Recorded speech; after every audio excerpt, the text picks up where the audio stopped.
आलमी मार्केट में तेल सस्ता, पाकिस्तान में फिर महंगा। हुकूमत ने पेट्रोल की कीमत में ₹2.07 फी लीटर इजाफा कर दिया। फी लीटर कीमत ₹235.98।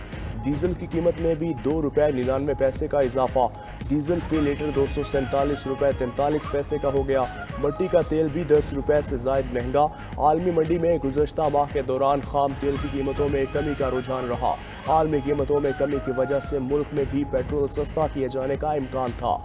ज़राए के मुताबिक ओगरा ने पेट्रोल की कीमत में ₹16 फी लीटर तक कमी की तजवीज़ दी थी।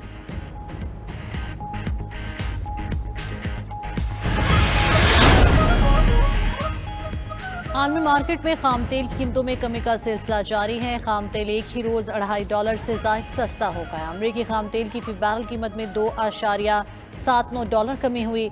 अमरीकी खाम तेल की फी बैरल कीमत कम होकर $88.85 हो गई। बरतानवी ब्रेंट भी $2.81 सस्ता हो गया। बरतानवी ब्रेंट की फी बैरल कीमत कम होकर $96.50 पर आ गई है। माहिरीन के मुताबिक आलमी कसाद बाजारी के खदशात की वजह से तेल की कीमतें कम हो रही हैं।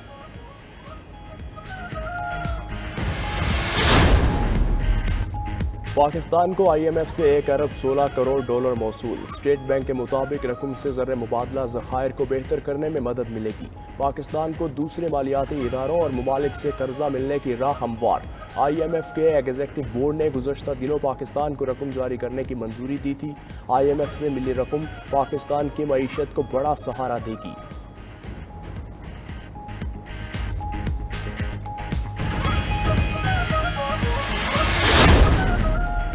अदालत ने फ्यूल प्राइस को रोका। नेपरा ने अवाम को मजीद झटका लगा दिया। एक माह के लिए बिजली ₹4.34 फी यूनिट महंगी करने की मंजूरी। इजाफा जुलाई की फ्यूल प्राइस एडजस्टमेंट कीमत में किया गया। सारिफिन पर ₹35 अरब का इजाफी बोझ पड़ेगा। अवाम पहले ही बिजली के बिलों में होशरबा इजाफे के खिलाफ सरापा एहतजाज है। दूसरी जानिब एलपीजी की कीमत में ₹6.36 फी किलो कमी। घरेलू सिलेंडर ₹75 सस्ता ₹2,496 का हो गया।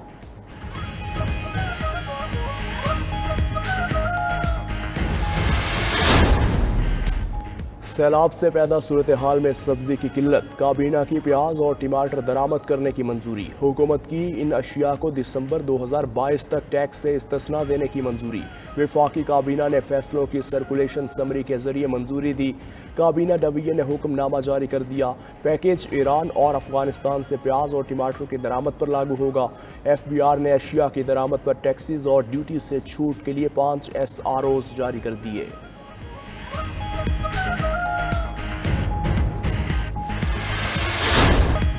तौहीन अदालत केस इमरान खान पेश। मजीद मोहलत मिल गई। पहला जवाब गैर तसल्ली बख्श करार। शोकास नोटिस पर करार। 7 दिन में दोबारा जवाब तलब। इस्लामाबाद हाई कोर्ट में समाअत। चीफ जस्टिस अतरमुल्ला ने रिमार्क्स दिए। इमरान खान के अल्फाज में खातून जज को धमकी दी गई। ऐसे बयानात की तवक्को नहीं थी। उम्मीद थी तहरीरी जवाब में गलती का एतराफ़ करते, मगर लगता है इमरान खान को एहसास ही नहीं कि उन्होंने क्या कहा। अदालत ने मखदूम अली खान, मुनीर ए मलिक और पाकिस्तान बार कौंसिल को मुआवने मुकर्रर कर दिया। समाअत 8 सितंबर को दिन 2:30 बजे तक मुलतवी कर दी गई।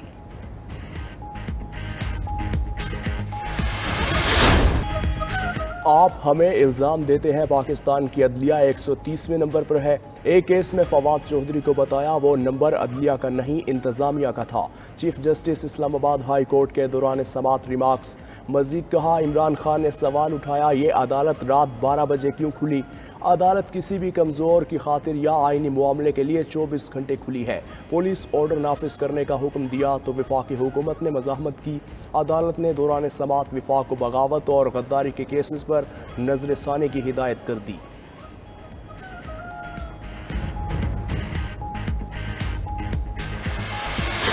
कोई बैरून मुल्क बाहर बैठ के हमारे मुल्क के ऊपर चोरों को मुसल्लत ना करे, हम अपने फैसले करें। ये जब मुझे कहते हैं कि आप सियासत ना करें, इस वक्त सैलाब के अंदर लोग बड़े मुतासर हैं, मैं इनको ये जवाब देता हूं कि सैलाब के मुतासरीन वो भी मेरी जिम्मेदारी है।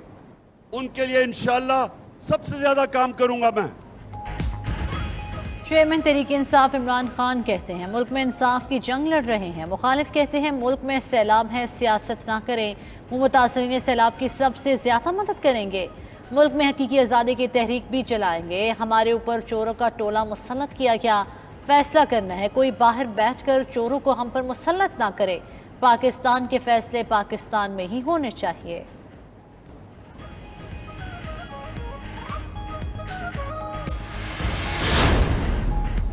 तहरीक इंसाफ के रहनुमा फवाद चौधरी कहते हैं उनकी नज़र में मुआफ़ी मांगने या ना मांगने से कोई फ़र्क नहीं पड़ता। अगर अदालत वाकई निज़ाम में बेहतरी लाना चाहती है तो शहबाज गिल, जमील फ़ारूकी और हलीम आदिल शेख के हिरासती तशद्दुद की इंक्वायरी करे। इस इंक्वायरी का हकीकी असर पड़ेगा और अदालतों का एहतराम बढ़ेगा।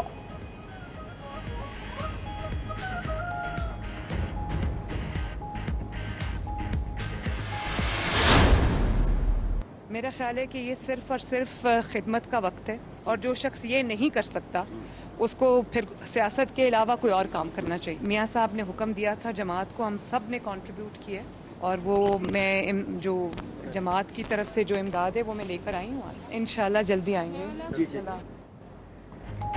नवाज शरीफ जल्द वापस आ रहे हैं। मरीम नवाज की 92 न्यूज़ से गुफ्तगू। बोली नवाज शरीफ के हुक्म पर सैलाब ज़दगान की खिदमत के लिए निकले हैं। ये वक्त जलसों या सियासत का नहीं, मुतासरीन की खिदमत का है।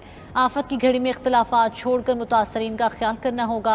नून लीग के नायब सदर का सैलाब से मुतासरा इलाकों चोटी, ज़ेरी और जामपुर का दौरा। फाजिलपुर में स्टेज टूट गया, मरीम नवाज गिरते गिरते बची।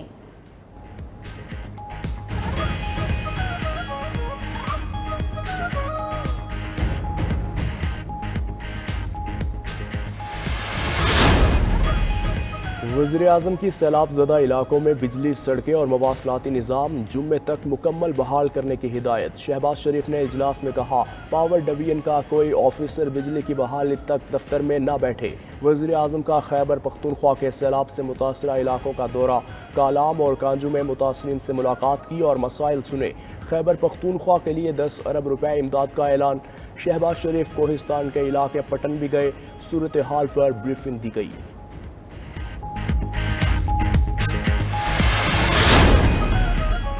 सैलाब से तबाही। वज़ीर माहौलियात ने हेल्थ डिजास्टर का खदशा बेज़ाहिर कर दिया। शहीद रहमान कहती हैं मुल्क का आधे से ज़्यादा हिस्सा सैलाब से मुतासर है। जितने लोग सैलाब से मुतासर हुए उतनी ही बीमारियों से भी हो सकते हैं। हालात को संभालने में वक्त लगेगा। वफाकी वज़ीर नवीद कमर बोले ज़िंदगी में सैलाब की ऐसी तबाहकारियाँ कभी नहीं देखी। दरियाए सिंध में सैलाब के बड़े रेले से भी खतरात हैं।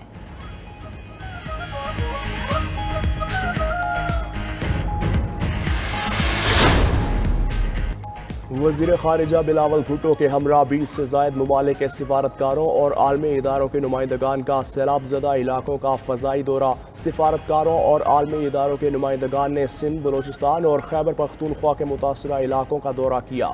सक्खर एयरपोर्ट पर सैलाब से नुकसानात पर ब्रीफिंग दी गई।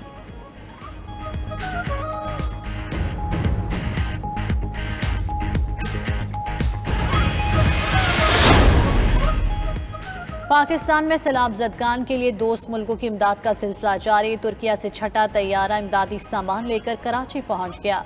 चीन से भी मजीद 2 तैयारे इमदादी सामान लेकर कराची पहुंचे। तर्जमान दफ्तर खारजा के मुताबिक चीन से आने वाली इमदाद में 3000 खेमे भी पाकिस्तान पहुंचाए गए। दूसरी जानिब एशियाई तरक्याती बैंक ने पाकिस्तान में रिलीफ इकदाम के लिए $30 लाख ग्रांट की मंजूरी दे दी।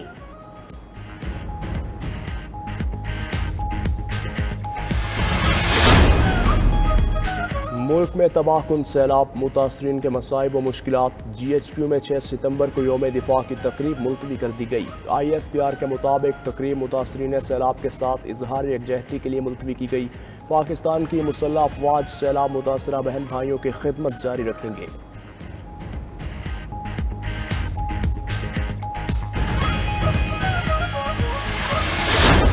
पाकिस्तान में बदतरीन सैलाब से तबाही मचने पर डैम्स की बातें फिर होने लगी। अगर बड़े डैम बना लिए जाते तो इतनी तबाही ना होती। डैम्स के हवाले से सबसे पहला कालाबाग का नाम सबके जहनों में आता है। कालाबाग डैम अपनी तामीर के ऐलान के बाद ही मुतनाज़ा हो गया। कालाबाग डैम पर एतराज़ात क्या थे? अगर ये डैम बन जाए तो क्या फ़ायदे और क्या नुकसानात हो सकते हैं? इसके तामीर होने में क्या क्या रुकावटें हैं? तफसीलात बताएंगे इसी बुलेटिन में।